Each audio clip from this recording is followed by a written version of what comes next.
Hi, I'm Rhea. And I'm Dwayne. And we are your hosts of the Travel Party of Five podcast, where we share how we travel as a family of five around the world. We will also share how we use points and miles to travel as affordably as possible and sometimes even completely free. So if you're wanting to travel more with your family, but you're not sure how, we'd love for you to listen in. So welcome to our podcast, where we hope you learn a thing or two to get you closer to your next trip.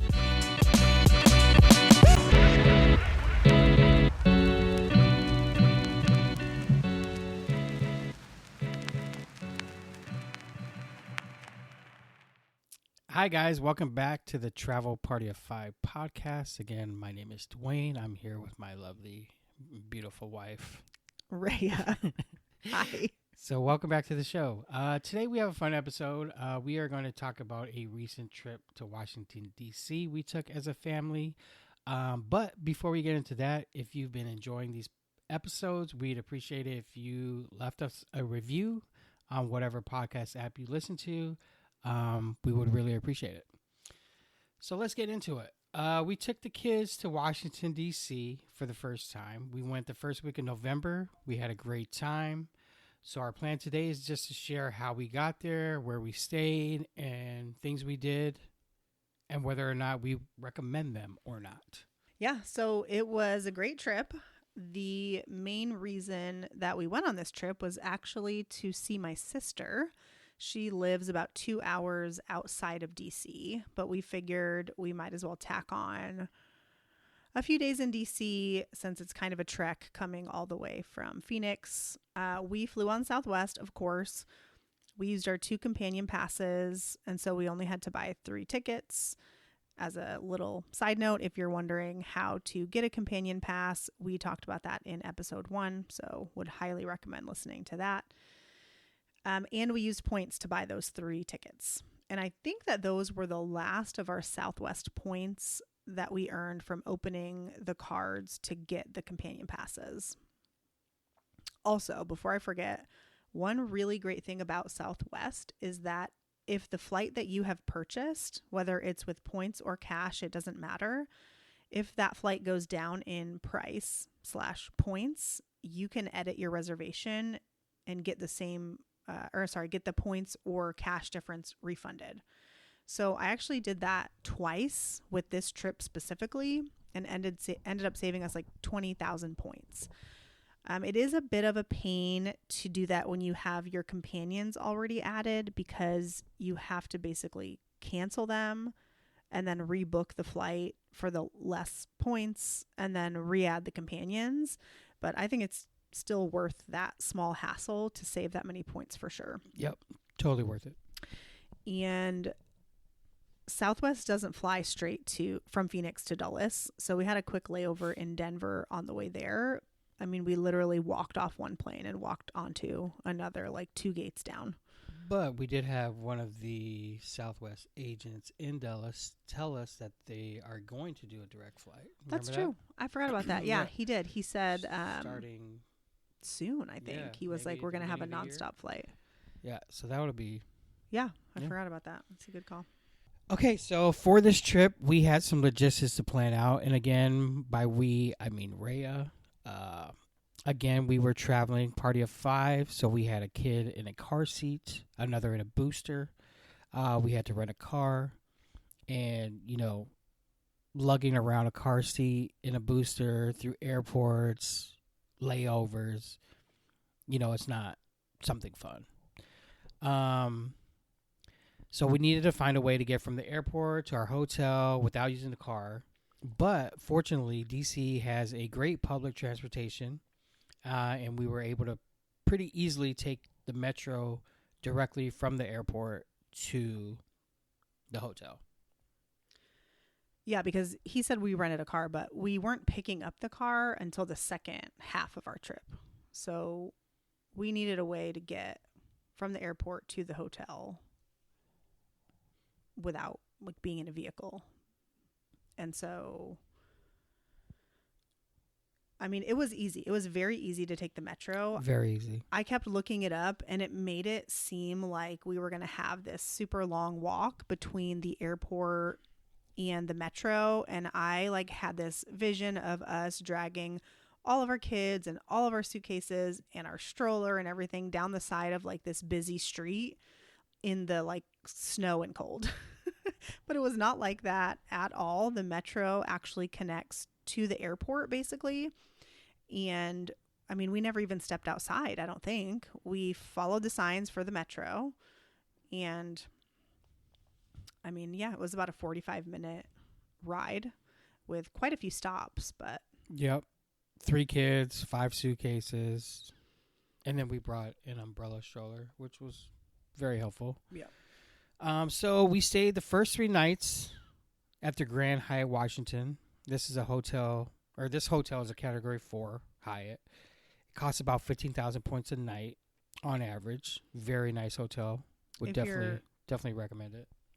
Yeah, and if you're not familiar with Hyatts, they rank them in categories from 1 to 8, with 8 being like the absolute most luxury hotel you can think of, and obviously 1 being the other end of that spectrum, so more of like a Hyatt house, Hyatt place, like casual type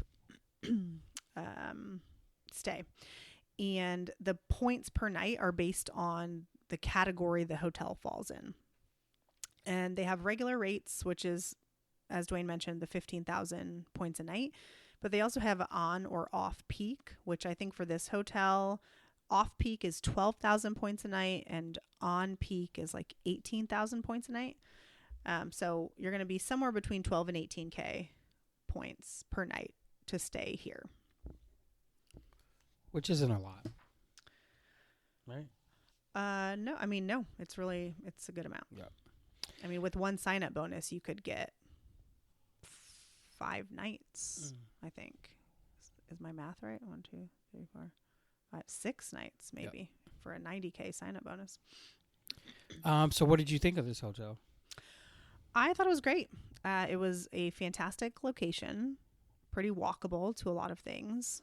There was a Starbucks in the lobby, and I love a good coffee in the morning. I thought everyone was super nice. There's a metro stop, like basically connected to the hotel, which I thought was fantastic. The only bummer is that like whatever the walkway was to get to the metro from inside the hotel was closed when we were there. They were renovating or something. Yeah. But I mean, so I think we walked like what was like a quarter of a block to the metro. Like it was very close. Super simple. The only downside for me was the 2 double beds. So a lot of Grand Hyatts have 2 double beds as opposed to 2 queen beds. And I don't love that when we have the kids with us. We actually brought an air mattress this time with us in our luggage, which we've never done before on a trip that involves flights. Like we do it when we are driving to California or somewhere like that, but it takes up a good amount of space. And yeah, so, I mean, we actually had to take an extra luggage. Yeah. Normally we travel with 4 suitcases because we put our 2 youngest in the same one. But we had 5 bags this time because of the air mattress.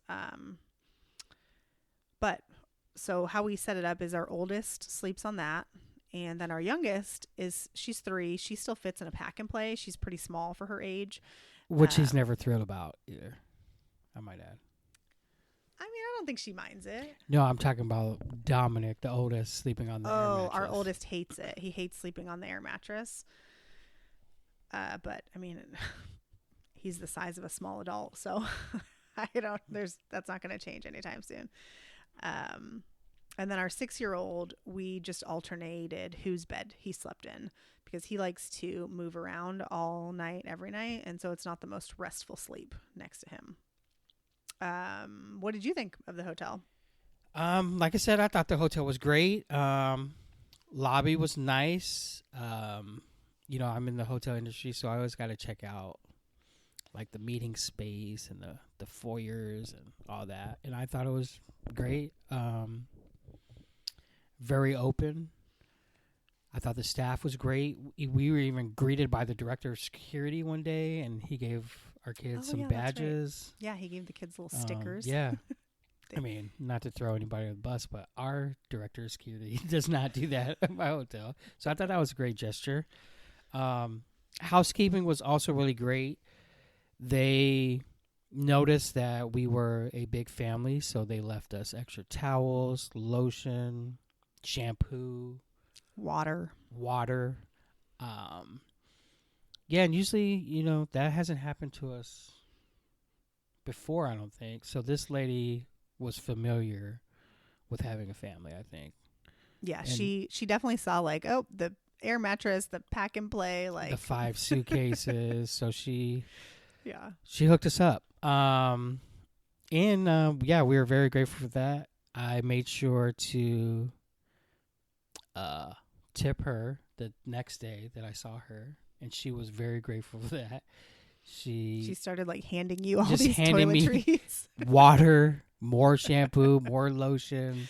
So I guess yeah. So yeah, I mean, I thought the staff was great. I also needed some printing done. So the front desk helped me out with that, free of charge, obviously. But yeah, I thought the hotel was great.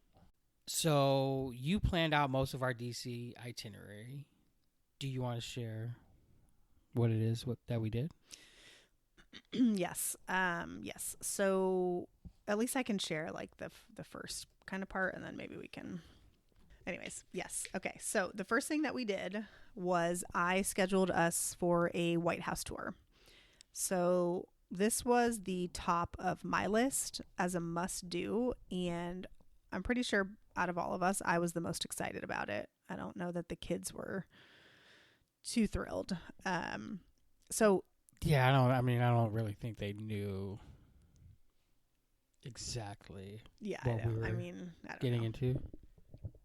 As a side note, before we get into how to book a White House tour and all that, I am always trying to look for some sort of resource to teach my kids about the place that we are going to visit. So wherever we're going, I am always looking for some type of podcast or something that will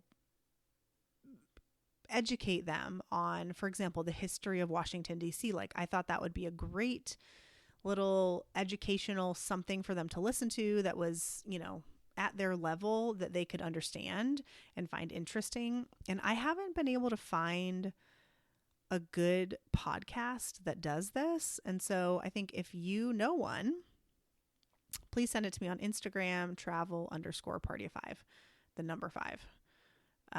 Because we like to use travel as like an educational tool for our kids, and I am not a teacher. I am not good at that. Like, that is not my expertise. So I would really love to find something that could, maybe 10 to 15 minute little podcast episode where they could listen and gather a few facts and get a little bit more excited about where we're going. So anyways, but I digress. So to do a White House tour, you have to schedule it in advance. And the way you do that is you have to contact your state senator or representative. Usually you can just, figure out whoever that is and go onto their website. And most of them have a button or a page to schedule a White House tour.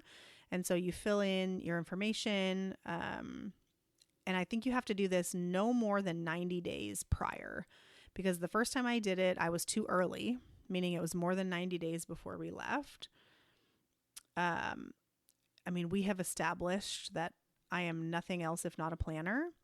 So when I realized I was too early, I waited till the 90-day mark, and then I requested it again.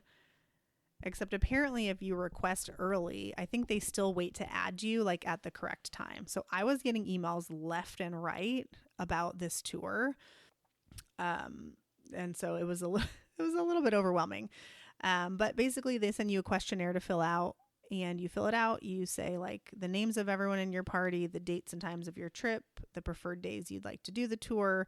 And then about 2 weeks prior to the trip, you'll get an email letting you know whether or not you are going to be able to do the tour, and if so, when it is. So it does make scheduling a little bit difficult because you have to wait to see if you're going to get the tour before you can kind of plan around that.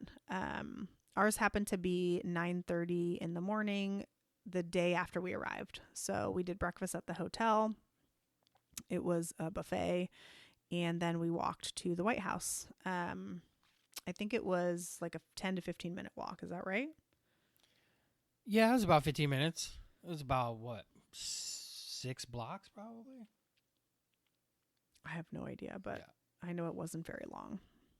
And so the tour itself takes about 30 minutes, and it's self-guided, which I was a bit surprised by. Yeah, me too.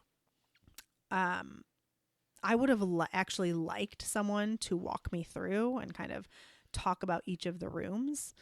There is like an app you can get, but I didn't find that the app had any more information than what was on the plaques. But there were also were they Secret Service agents? I think they were Secret Service, in each room that you could ask questions.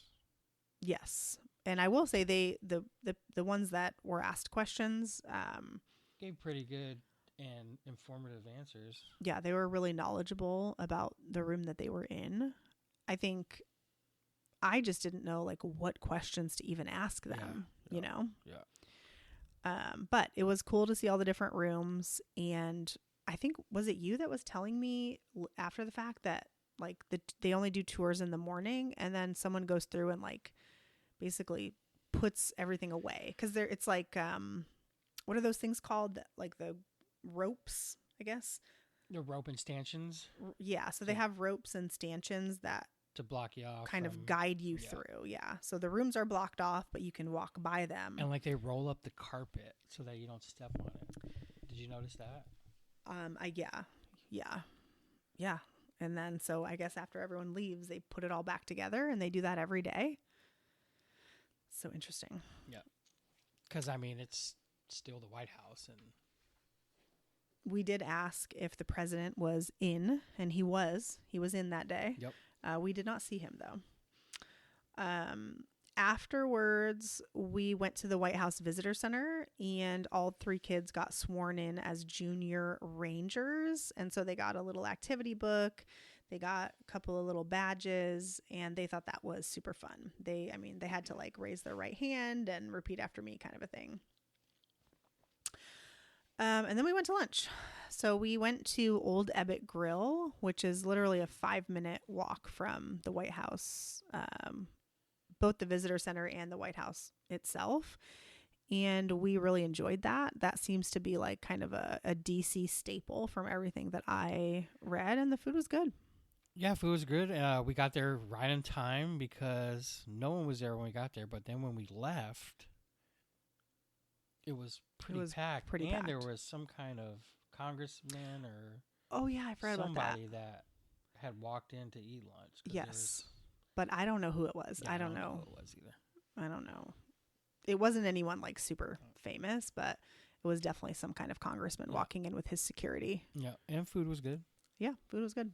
So yeah, we would totally go back there. So after lunch, we went to the Smithsonian Museum of American History. There were 2 exhibits there that I thought the kids would like. They are kid-specific exhibits, and they did like them both. Those 2 are the Wegmans Wonder Place and the Spark Lab. And so both were pretty cool. The Wegmans exhibit is kind of like a mini grocery store for the kids to shop. And the Spark Lab had all kinds of different stations set up where you could like do things like make an electrical circuit to like run a fan, or build a bridge that can hold weight. There was like a music one where you can make beats and like mix in other things, almost as if you were a DJ of some sort. Yeah. And so we spent maybe an hour between those 2 exhibits. And then there's also one called America on the Move that I had read had like a train or something like that where the kids could climb in and around, but it was closed. So we didn't get to check that out, which was a little bit of a bummer. But we did check out the Gunboat Philadelphia, which I actually found fascinating. Like even our 9-year-old thought this was pretty cool. It is an actual gunboat that had originally sunk on Lake Champlain in 1776 during a battle with the British. And it was discovered in 1935 and like raised out of the lake. Yeah, it was like the actual ship, but they did do some modifications to it. Yeah. I mean, because they had to. And I mean, it was the actual ship, which is crazy. It was crazy. Yeah. And then I just need to interject and say that we're usually not museum people, but in D.C. there's just so many, and they're free. Like, I mean, you can't pass it up. Yeah, like normally an art museum is not really my jam. But I do have a decent interest in history, so stuff like this gunboat thing was pretty cool to me. And the craziest part to me was they had these tiny, like almost like Post-it type squares, and they were on the ground all around the boat. And I finally realized what was happening is that the wood of the boat is flaking off, and they're marking each flake by putting a little paper or something underneath it after it falls.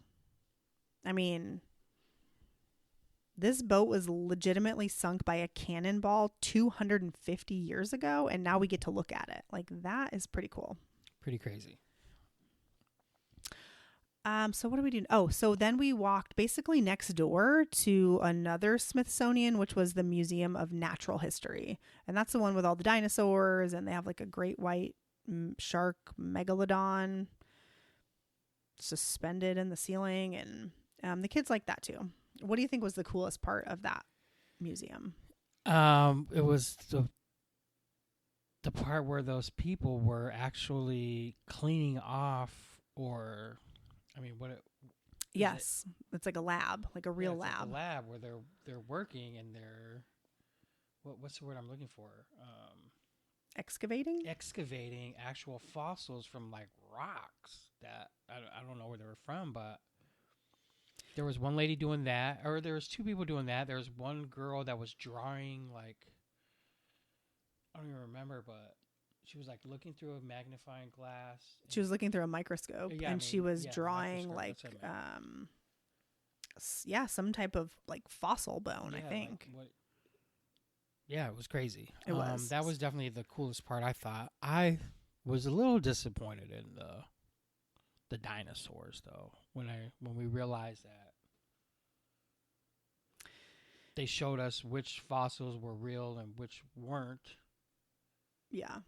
Yeah, so so first, yes, the fossil lab, that's what it's called.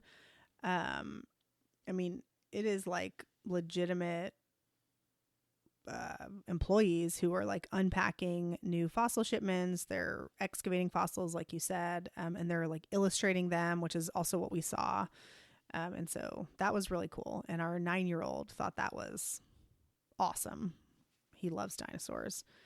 But what Dwayne is talking about is, I think it's really hard to find a fully complete skeleton or fossil of a dinosaur. And so they make replicas of the bones that they don't have. And they show you on a little picture, like which part of this entire thing is real and which part is not real. And most of it was not real. Yeah, but the one that was like really giant, like that whole neck and head was real. And like, that's pretty cool. Don't get me wrong. That's pretty cool. But I mean, there were some exhibits were like 92% of the. Yeah. 92% of it was. Yeah. Yep. I mean, yeah. But again, I mean, really cool to see. Yeah. Okay, so let's see. So we did that. So 2 museums. And by this point, our 3-year-old had fallen asleep in her little umbrella stroller, which cannot be comfortable. That thing is so small. But we took a little break, headed outside, and we walked over to the Washington Monument, the Lincoln Memorial, and we tried to get some fun family photos. But if I'm being honest, it was kind of a disaster. Disaster. We had a new tripod that we were going to use.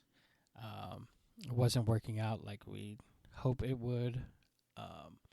But we did take a few pictures. But by then, I mean, the kids were tired. It was a really long day. It was actually starting to get cold outside. We still needed to get dinner. and then head back to the hotel. So yeah, I mean, it was quite the day. We again had a great time, but And so it was a 30-minute walk from the Lincoln Memorial to where we were going to eat dinner. And we didn't have a reservation. I had just kind of, before we left, like looked up a few restaurants that I thought might work. And that way, when you're out and about and you're exhausted, you don't have to sit down and look at all your options. Like, well, let me just interject again.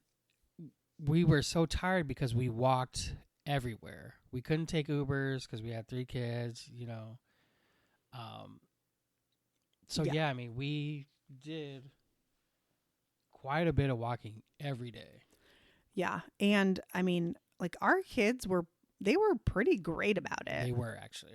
I was a little bit surprised. So obviously our youngest is in the stroller, but our older 2, they walked the entire day and they did great. Our 9-year-old, I was not worried about. He does fine.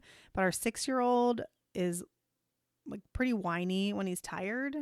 And his legs hurt a lot. So I wasn't sure how that would go, but he did fantastic. And he stuck out that 30-minute walk like a trooper. So for dinner this night, we ate at the Hamilton. This was a restaurant that I had just come across on Yelp, I think, when I was searching, and I think it like logistically looked like it would work based on the location that it was in. But when we walked up with a no reservation and all these kids, after walking 30 minutes to get there, I thought it was going to be a full-on disaster because, first of all, it was packed. Like, and that was what, like a Wednesday night? Yeah. I mean, they also had live music at. It was loud. It was like you are saying, excuse me, just to like get to the hostess stand. And it was like a happy hour kind of after work crowd. So I was like really skeptical that this was going to go well, but it was actually great. It was already super loud, so we didn't have to worry about our kids being the loudest ones in the restaurant, which was fantastic. Which was great. The food was delicious. And we just got to have like a really fun meal, sit down, relax after a long day. And it was, I thought it was a big relief. What did you think? Oh, I mean, I couldn't agree more. I thought the restaurant was great. The food was great. I got some like Japanese food. Yeah, and I got pasta. Which is always my favorite. Yeah, kids got wings. So, I mean, very, very good menu to choose from because there was all types of food. And yeah, like I said, I think also there was like the Japanese Council of something. There was like... Oh, yeah, they had like a private dinner going on there. With like, again, Secret Service agents. Yeah. Yeah, it was. I would definitely do it again for sure. Yeah. Okay, so that was day 1. Day 2 was a little bit slower. We did 2 museums. We did the Spy Museum and the Postal Museum. And I think the Spy Museum was a big hit. Super fun for kids and adults. We all really enjoyed that. And the Postal Museum, I know it sounds kind of boring, but I think our kids enjoyed it more than we thought they would. I mean, yeah, I agree. Yeah. I'm not going to lie, but when you told me we were going to the Postal Museum, I was like, for what? But, you know, my dad worked for the post office, the USPS, for, I don't know exactly how long, but for at least 7 years, I would say. So I felt as though I had to make an appearance there, and, you know. Is that true? I even called my dad from there. Told him where we're at. I don't think he cared though, but I mean, I knew that he worked at the post office, but I didn't know that you thought about that as we were there. Yeah, kids got to like act like they were delivering mail to mailboxes. I know it sounds silly, but they had a great time. They loved it. They kept going back to it over and over again, and I was like, "This is the hit." Okay. It's like when you buy your kids all these fancy presents on Christmas and they want to play with like the cardboard box that it came in. Yeah. It was like that. We also, well, what did you think of the Spy Museum? Let's go back there first. Spy Museum was very cool. They had some very cool exhibits, things on display, like what they used back in the day to like spy on, people, like listening devices. They would put in like shoes or things of that nature. There was also interactive things you could do. First of all, you get there, you get equipped with this card, you fill it out, your name, all that, and they give you a spy name that you have to remember, where you're from, what your objective is. Yeah, they give you like an identity, basically. Yeah, an identity. There, that's the word. Yeah, and there's different stations where you can go and do this interactive, like. Yeah, it's basically like you're trying to complete a mission. Yeah. And so we won't like spoil it, but I would recommend it to people. Yeah, and the best part, in my opinion, about visiting DC with kids is that all of these museums are free except for the Spy Museum. We paid for the Spy Museum, but all the other ones are free. Which I might add, it was pretty confusing to get there. I mean, what did we use to get there? Like just Google Maps? Yeah, I think we just used Apple Maps, actually. Apple Maps, and it was a little bit of, we walked through a slightly sketchy area. Yeah, and like through a tunnel. It was kind of like weird. Underpass. Yeah, I don't know. But like, I also don't know how to tell someone to go, like, otherwise. I mean, it's like in a mall, kind of. It was weird, but yeah, when we got there, it was a good time. Yeah, because we took the metro to get there. Yeah, we took the metro everywhere. Easy public transportation there for sure. Yeah. There's really no like metro access close to like the memorial and all that that would have made sense for us to use. So, but the second day we used the metro quite a few times. We thought about taking the bus one time, but then we were like, I don't know, sounded stressful. Yeah. We were going to try to do the Aerospace Museum also, because I thought that would have been really cool. I thought that would have been cool. When we were leaving the Spy Museum, we realized that our 6-year-old had a fever. Yeah. So we had to take a little break, and we went back to the hotel. We got some lunch takeout and gave him some medication. And of course, within an hour, he was bouncing off the walls. So I also wanted to, a coworker of mine told me about the Money Museum, which I wanted to do, but you had to like get up early and wait in line to get tickets. It was still free, but you had to like get up and wait in line for tickets. Yeah, you had to go there at 8 a.m. I think, to like see if you could get a ticket lottery. And we were like, so we missed out on that. I was a little bummed about that, but next time. Yeah, we really only had 2 full days, and so we just wanted to make sure that we were kind of making the most of it. We did quick service restaurants for breakfast and lunch on that second day, because I don't know if you did or not, but I had a full-on mini heart attack when I added up our food cost from day one. I have no budget. Dwayne lives in a land where there's no such thing as a budget. Okay, but I live in reality. So here's the reality. Restaurants in DC are expensive, a little more so than other places, because they have this like added service charge now added to your bill. And it's added because there was a bill passed that raised the minimum wage of tipped workers. But now restaurants are just passing that cost on to the patron. And some podcasts that I listened to prior to going on the trip said that they treat this charge as a tip. Others said they did not treat it as a tip. And so I guess use your discretion. We still tipped 20% in addition to it, because we're there for a couple days. Like it's not that serious for us. But if I lived there, I wouldn't tip 20%. But the weirdest part is that the service charge wasn't the same. Like one place it was 5%, one place it was 3%. There was one place it was higher.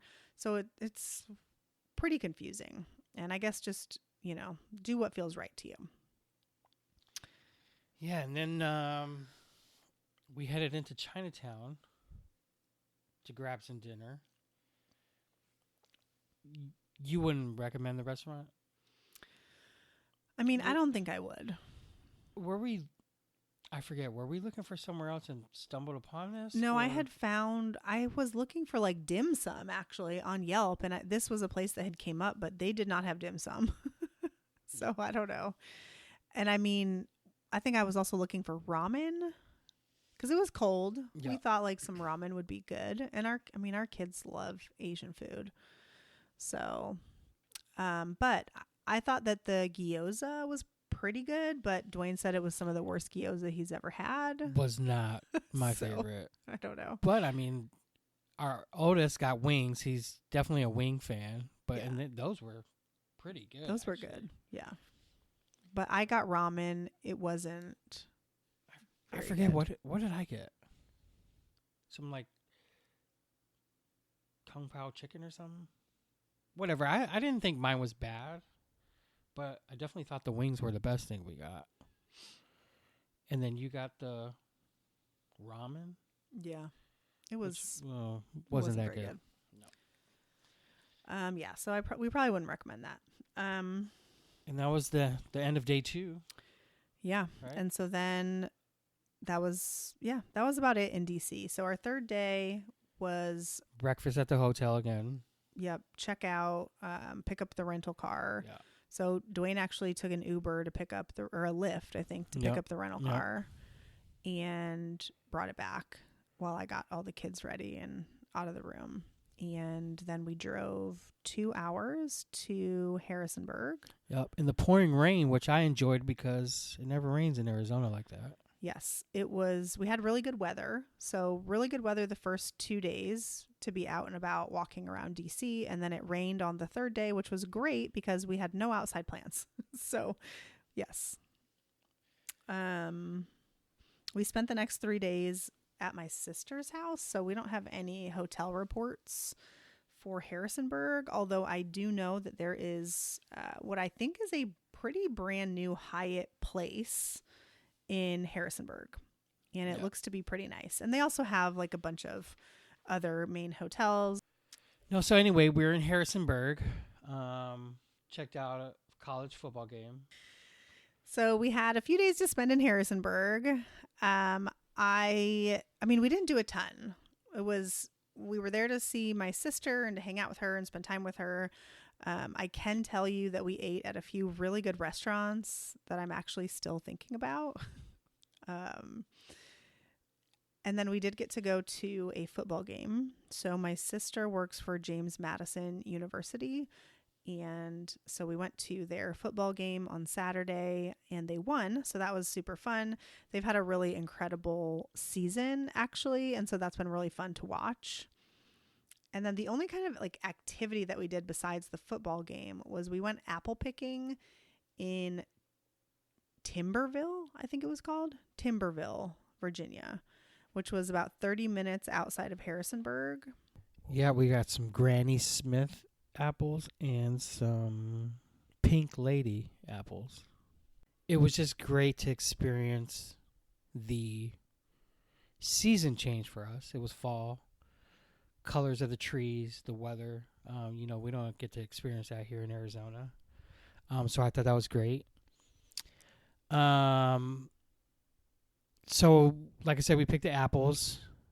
We then went back and Brea made a great apple pie with those apples. We brought a whole bunch of apples home too, and we made apple pie for Thanksgiving again, which was even better than the first one.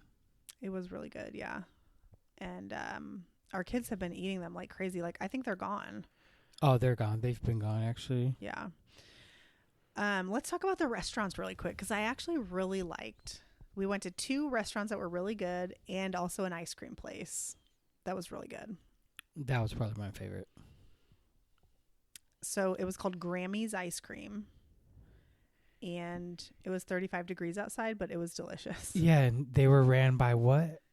What was the? Oh, what is the? It's not. They're not Amish. It's acidic? No. Anyway, it was like Amish. So we were waiting at the light to turn into this ice cream place. And Ray and I realized that there was a horse and like a heated carriage being pulled by this horse. Mennonites. Yes. That's what it is. There's a large Mennonite community there, I guess. And this ice cream shop was owned by... I think, yes, the Mennonites. Yes. And it was actually some of the best ice cream I've ever had. It was delicious. I got the Rocky Road. I'm not a big ice cream is never my go-to dessert. You know this, but always my go-to. Yeah, but I thought it was really good. I forget which one I got, but I think it had some kind of salt in it, salted caramel or something. Of course it did. Yep. And then so we went to this wood-fired pizza place called Bella Luna, which was really good.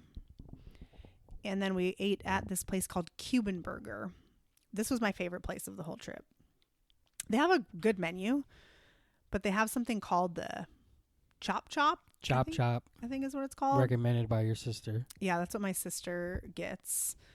And you could just think of it like a Chipotle type style bowl, but with Cuban food. So it had rice, chicken, black beans, which I know Chipotle has, but this was like all Cuban flavored. Way better than Chipotle for sure. And they had like 2 different sauces that you drizzled on top, and they had the best sweet plantains. I got the Cuban sandwich, which was good, but I thought the Chop Chop was... It was better. Yeah. I finished mine, and then he ate the rest of mine. Yeah. It was really good. Yeah, so would totally go back to any of those. I'm going to try to recreate that Cuban bowl at home, actually. Yeah. And so, yeah, if you're ever in Harrisonburg, Cuban Burger, the place to go. 11 out of 10. Ice cream. 10 out of 10. 10 out of 10? Oh. I didn't know what you were saying at first. Well, Cuban Burger, 11 out of 10. Yeah, Cuban Burger was really actually pretty good. And the manager there was super, super nice. Apparently, Rhea's sister goes there all the time, and she recognized her. She got us... We actually had to wait a while because it was after the game, which is understandable. It's a small town, so everyone's going out to eat afterwards. Yeah. Yeah, but we did. We waited about an hour, but I mean, we gave them like our phones to watch, and someone even said like, "Wow, your kids are so well behaved," which I can assure you never happens to us. Never. But yeah, food was great. Would totally go back. What was your favorite part of this whole trip? Well, I mean, let's be honest. The favorite part of any trip is the food for me. But I thought the best part was the kids just experiencing, the capital of the United States. Hopefully they remember that. And like you said, and early in this podcast, we always try to make it educational. So I hope they got that out of this trip. But yeah, I mean, my favorite part's always just creating that experience and, all the good food that we eat. Yeah. Yeah. And I mean, like you said earlier, you are the travel planner, and you do a great job at it. So it makes my life a lot easier. I appreciate that. What was your favorite part? I thought you'd never ask.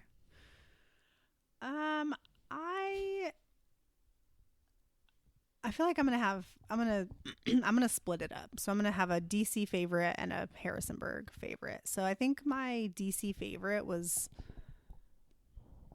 probably the White House tour. But again, I wanted more out of that. Like, I wanted to learn more than we did. Yeah, I don't think we touched on that too much, but it was like we just went through the back, I feel like, of the White House, where there was just a couple rooms with some art. I mean, you see there's like all these, like there's the blue room and the red room. And it was actually really a lot shorter than I thought. Yeah, well, I think too, like. But again, I mean, I get it. It's the White House. Well, the kids make it hard to like concentrate on anything for a long period of time. So I think we probably could have gotten more out of it if we didn't have the kids with us. But I mean, I must say the artwork in there is just, I mean, some of it's like really old. Second to none. I mean, yeah. There's some really, really good pieces in there. And they have a story, and there's a reason why they're there. So I would have loved to know more about that. But I still think that was probably my favorite part of the DC trip. That and the dinner we had at the Hamilton. Bless you. The dinner we had at the Hamilton, it was just really nice. And like one of my favorite things anytime we travel is when all the kids are asleep in the same hotel room. And like we're all there together. Like I just love that so much. Yeah, I agree. And then I think for Harrisonburg, the food at Cuban Burger and tied with getting to see where my sister lives and like meeting some of her coworkers and getting to go to a game. She works for the football team. I don't know if I said that, but so like when we went to the game, like she's an athletic trainer, so she is there on the sidelines, like, you know, working. And so when we've been to, she worked for the Atlanta Falcons last year. We went to a game there. So we always try to go wherever she's at, and support. But this was really fun to go and see. Yeah, it was a great time. It was another great trip. I would also say like Harrisonburg is really beautiful.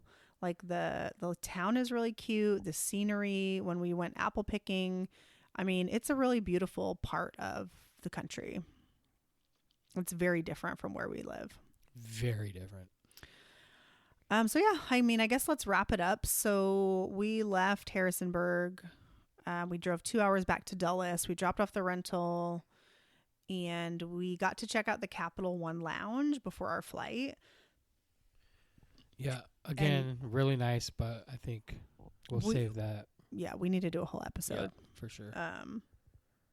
I will just say 2023 is the year that we became airport lounge people. Oh, and I'm so glad we did. I don't think we'll ever go back. I hope we don't have to. Do you have any final thoughts about our trip? Is there anything that we could have done different or that you would have done different or better? I don't know. I don't know, to be honest with you. I thought the trip went well.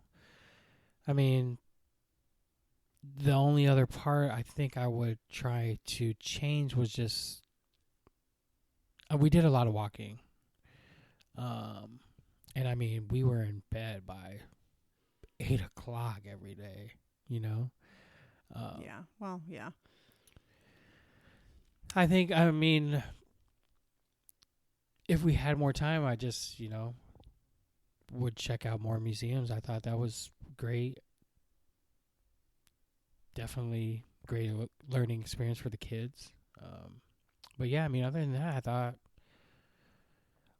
the walking wasn't too bad. Let me just throw that out there. But I mean, with 3 kids, it's a little rough towards the end of the day, but you know, we got through it. Yeah, and I mean, I think we took the metro whenever we could, but there's really no other way to get around with 3 little kids because, I mean, they have bikes and scooters, but our 3-year-old cannot ride on one. You know, a lot of the bikes you rent them with an app. And so we can't do that. You have to be 16 or 18 to be able to do that. Our kids don't have smartphones. So, I mean, I just think like the walking is just, there's no way around it. Yeah, I guess you're right. Oh, and yeah, there's no Ubers or Lyfts with car seats in DC because I tried that too. The one last thing I was going to add is I had a mini heart attack after day 1 when we had spent like more than $300 on food for just that day alone. I think it was close to $400. But then we reined it in on day 2 and our budget for the whole trip ended up being around $2,300, or not our budget, but like like what we spent total, including the rental car and everything. Ended up being around $2,300. And again, hotel was booked on points, flights were booked on points. So we really just paid out of pocket for the rental car and our food and activities, which I think that's great. Pretty good. Yeah. Yeah. So yeah, not bad for a week in DC with 3 kids. Yeah. I think that's about it. I think that'll wrap it up for today's episode. Thank you so much for listening. Yeah, we appreciate it. Yeah, and we will catch you on the next one. All right. Have a good one.